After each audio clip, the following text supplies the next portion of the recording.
Hi friends, welcome to Indraja homes. ఈరోజు నేను పచ్చి కొబ్బరితో కొబ్బరి పచ్చడి చేసి చూపించబోతున్నానండి. ఇది వేడివేడి అన్నంలోకి కాసంత నెయ్యి వేసుకొని ఈ పచ్చడి వేసుకొని తింటే చాలా అంటే చాలా టేస్టీగా ఉంటుంది. అలాగే చపాతీల్లో కూడా పూరీల్లో కూడా చాలా బాగుంటుంది. ఒకసారి ట్రై చేసి చూడండి. ముందుగా దానికోసం ఏమేం కావాలో ఒకసారి చూసేద్దాము. ఒక హాఫ్ చిప్ప పచ్చి కొబ్బరిని ఇలా చిన్నగా ముక్కలుగా కట్ చేసేసుకొని కడిగి పెట్టుకోవాలి. కొంచెం కొత్తిమీర, ఒక 4-5 పచ్చిమిర్చిని ఇలా తుంచుకొని పెట్టుకోండి. ఒక చిన్న సైజు టమాటాలు ఒక 2 తీసుకొని ఇలా చిన్నగా కట్ చేసి తీసుకోవాలి. తర్వాత ఒక హాఫ్ కప్పు పల్లీలు వేయించి పొట్టు తీసి తీసుకున్నాను. ఒక 4-5 వెల్లుల్లి రెబ్బలు. ఇప్పుడు ఈ పచ్చడి ఎలా ప్రిపేర్ చేసుకోవాలో చూసేద్దాం. ఇలా ఒక ప్యాన్ పెట్టుకొని కొంచెం ఆయిల్ వేసుకుందాము.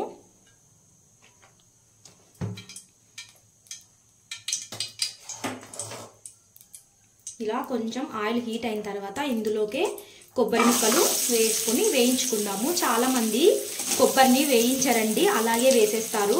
అలా వేయడం వల్ల చట్నీ టేస్ట్గా ఉండదు.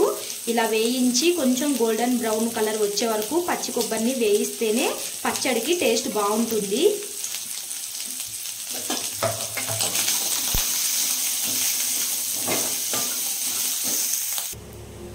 ఇలా వేగుతున్నప్పుడు పచ్చి కొబ్బరిలో నుంచి ఒక మంచి స్మెల్ వస్తుందండి. అలా స్మెల్ వచ్చే వరకు మనము లో ఫ్లేమ్లో పెట్టుకొని పచ్చి కొబ్బరిని బాగా వేయించుకోవాలి.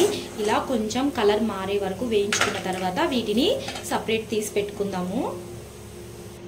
ఇలా కొబ్బరి పక్కకు తీసేసుకున్నాక ఇందులోకి ఇంకొంచెం ఆయిల్ వేసుకొని టమాటా పచ్చిమిర్చి కూడా వేయించేసుకుందాము.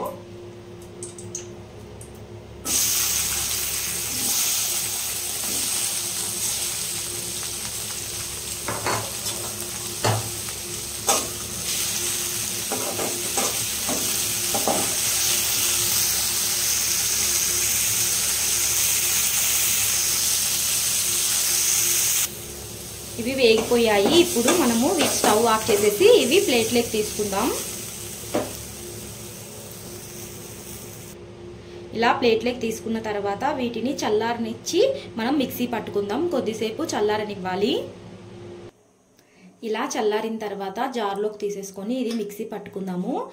పచ్చిమిర్చి, తర్వాత టమాటా, పచ్చి కొబ్బరి ముక్కలు, కొత్తిమీర, సాల్ట్ వేసుకొని కొంచెం ఫస్ట్ గ్రైండ్ చేసుకోవాలి. గ్రైండ్ చేసుకున్న తర్వాత ఇది కొంచెం మెదిగిన తర్వాతనే మనం పల్లీలు యాడ్ చేసుకోవాలి. అన్నీ కలిపేసి మనం మిక్సీ పట్టేస్తే అన్నీ చాలా మెత్తగా అయిపోతాయి. అలా చేయకండి. ఫస్ట్ ఇది మిక్సీ పట్టుకోండి. తగినంత సాల్ట్ వేసుకొని దీన్ని మిక్సీ పట్టుకుందాం. ఇప్పుడు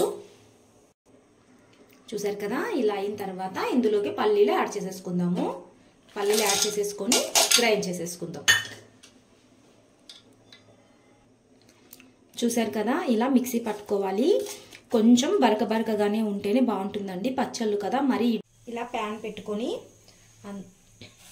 ఒక మీడియం సైజు ఆనియన్, కొంచెం కరివేపాకు, కొన్ని పోపు దినుసులతో మనం ఇందులోకి పోపు వేసుకుందాము. ఒకవేళ పోపు వద్దు అనుకునే వాళ్ళు ఇలా అయినా డైరెక్ట్గా తినేయొచ్చు, కానీ పోపు వేసుకుంటేనే టేస్ట్ బాగుంటుంది. ఇలా ప్యాన్ పెట్టి హీట్ అయిన తర్వాత అందులో కొంచెం ఆయిల్ వేసుకుందాం.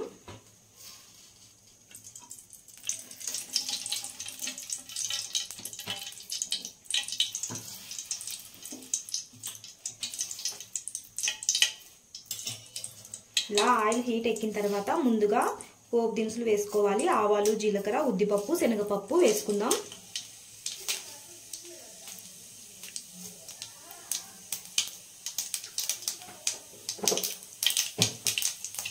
అవి చిటపట అన్న తర్వాత ఇప్పుడు ఇవి వేసేసుకుందాం.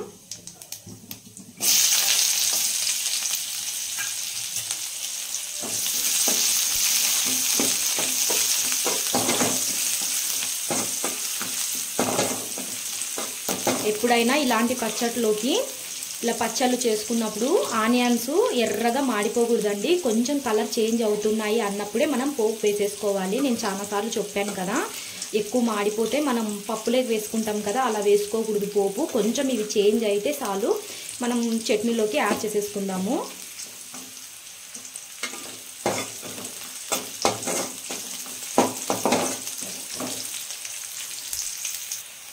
అంతే అండి. ఈ మాత్రం వేగనిచ్చిన తర్వాత మనం పోపు పచ్చళ్ళలోకి వేసేసుకోవడమే.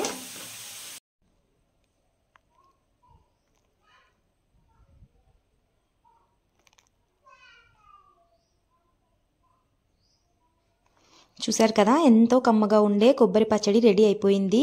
వేడివేడి అన్నంలోకి సూపర్గా ఉంటుందండి. మీకు ఈ రెసిపీ నచ్చింటే నా ఛానల్ని సబ్స్క్రైబ్ చేసుకోండి. అలాగే లైక్ చేయండి, షేర్ చేయండి. మీ ఫ్యామిలీ మెంబర్స్కి, ఫ్రెండ్స్కి కూడా షేర్ చేయండి. నన్ను సపోర్ట్ చేయండి. ఈ పచ్చడిని తప్పకుండా ట్రై చేసి చూడండి. చాలా అంటే చాలా బాగుంటుంది.